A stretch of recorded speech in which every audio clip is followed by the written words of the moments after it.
Hello, this is Rhyno, and we're today having a topic on Let's Grow Faith.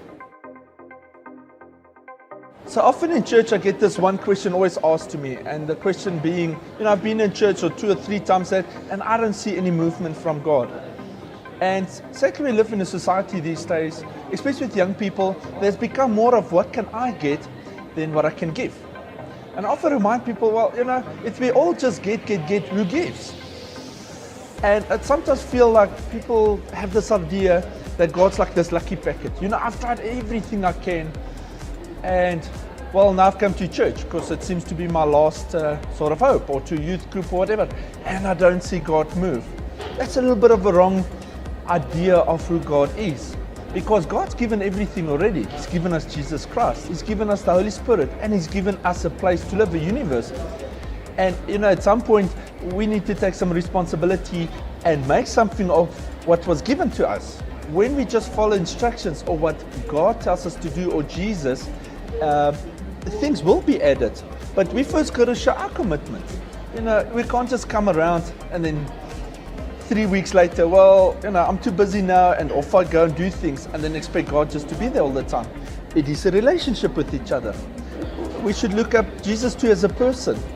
He wants to spend time with us, but we need to make time for Him. So time is not just a quick Sunday service and then, Jesus I've given you my time. No, it's a lifestyle. And thereby He's also got feelings. And why do we expect Jesus and God just to drop everything when we need something, when we don't make the time for Him? At the end of the day, if we put Him first and God first, all the other things will just be added.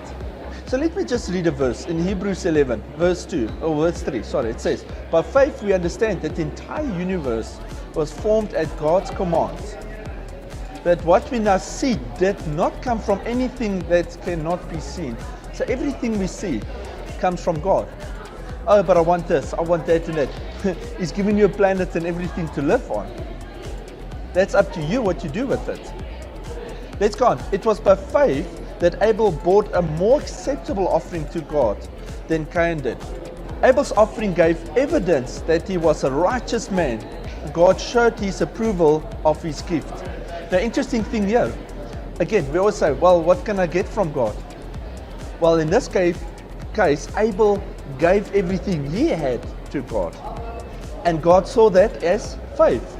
So that's one form of faith. And thereby God saw it acceptable and He proved it.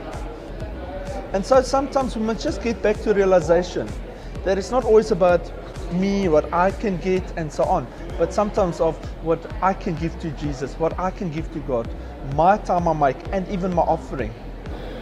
And then you will see the blessings that God will bring onto your life. So again, I urge, rather making it about you, make it about Jesus.